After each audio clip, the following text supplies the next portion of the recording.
समस्याएं सहजात होती है, यानी कि जन्म के साथ ही समस्याएं भी पैदा होती हैं। इंसानी जीवन समस्याओं को लेकर हमेशा बिखरा हुआ रहता है। हर कोई चाहता है कि उसके जीवन में कोई समस्या आए ही नहीं। कहीं एक समस्या समाप्त हो भी जाती है तो दूसरी शुरू हो जाती है, यानी समस्याओं का सिलसिला जीवन के साथ सतत रूप से चलता रहता है और मनुष्य जीवन भर समस्याओं के अंत होने का इंतजार करता रहता है, उनसे लड़ता रहता है। समस्याएं तो आती ही रहती है, लेकिन जब समस्या का सामना करने की बात आती है तो सवाल ये भी उठता है कि आखिर कितनी समस्याओं का सामना किया जाए। और कई दफा समस्याओं का सामना करने के बाद भी समस्या जीत जाती है और व्यक्ति हार जाता है।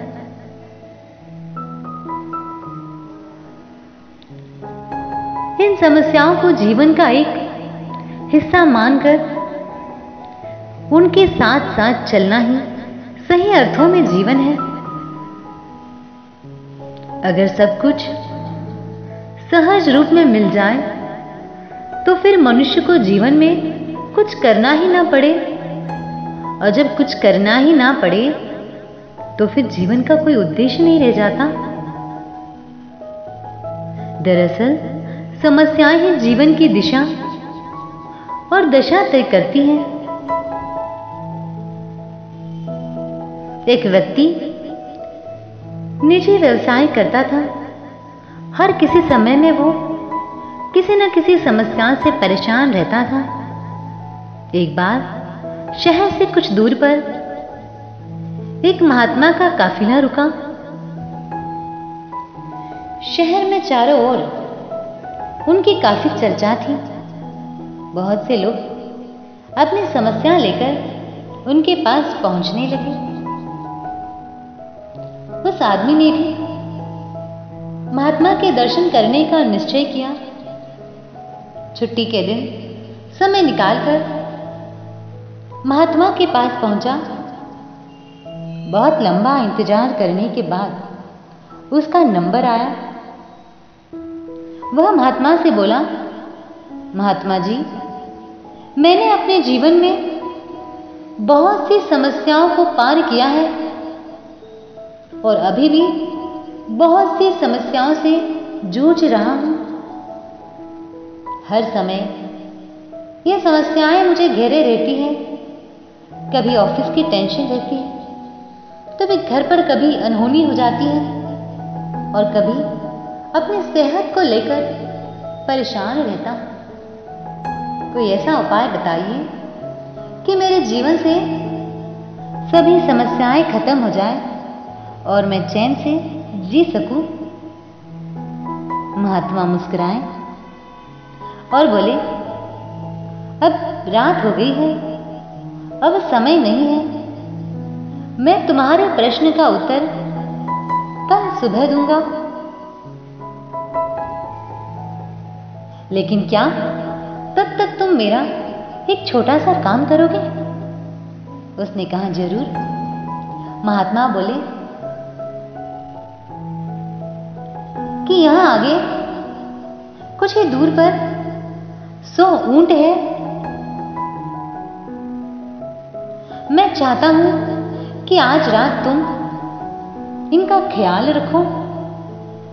जब 100 के 100 ऊंट बैठ जाए तो तुम भी सो जाना। ऐसा कहते हुए महात्मा अपने तंबू में चले गए। अगली सुबह महात्मा उस आदमी से मिले और पूछा कि तुम्हें नींद तो अच्छी आई ना? वो परेशान मुद्रा बनाते हुए बोला, कहाँ महात्मा जी, मैं तो एक भी पल सो नहीं पाया। मैंने बहुत कोशिश की, पर मैं सभी ऊँटों को बिठा नहीं पाया। कोई ना कोई ऊँट खड़ा हो ही जाता। महात्मा बोले कि तुम बिल्कुल ठीक कह रहे हो। कल रात तुमने अनुभव किया है कि चाहे कितनी भी कोशिश कर लो, सारे ऊँट एक साथ नहीं बैठ सकते। तुम एक को बैठाओगे तो दूसरा खड़ा हो जाएगा। वैसे ही जीवन में समस्याएं भी ठीक इसी तरह रहती है। अगर तुम एक समस्या का समाधान करोगे तो किसी कारणवश दूसरी खड़ी हो जाएगी। जब तक जीवन है, ये समस्याएं तो बनी ही रहती है, कभी कम तो कभी ज्यादा। तो हमें क्या करना चाहिए? उस आदमी ने महात्मा से पूछा। महात्मा ने जवाब दिया, इन समस्याओं के बावजूद जीवन का आनंद लेना सीखो। जैसे कल रात क्या हुआ? जैसे कई ऊँट रात होते होते खुद ही बैठ गए और कई तुमने अपने प्रयास से बैठा दिए। बहुत से ऊँट तुम्हारे प्रयास के बाद भी नहीं बैठे और बाद में तुमने पाया कि उनमें से कुछ खुद ही बैठ गए। अब आप इनसे क्या समझें? समस्याएं भी ठीक ऐसी ही होती है, जैसे कुछ तो अपने आप ही खत्म हो जाती है,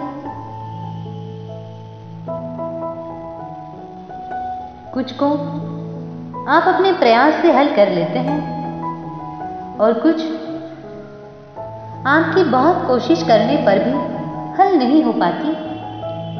ऐसी समस्याओं को समय पर छोड़ दो, उचित समय पर वे खुद ही खत्म हो जाएगी। जीवन है तो कुछ समस्याएं रहेगी ही रहेगी, पर इसका मतलब ये नहीं है कि आप दिन रात उन्हीं के बारे में सोचते रहो। समस्याओं को एक तरफ रखो और जीवन का आनंद लो, चैन की नींद सो। जब उनका समय आएगा वो खुद ही हल हो जाएगी। समस्याओं से मन मस्तिष्क को मुक्त रखकर आप आनंद में जीवन जी सकते हैं। ओम शांति।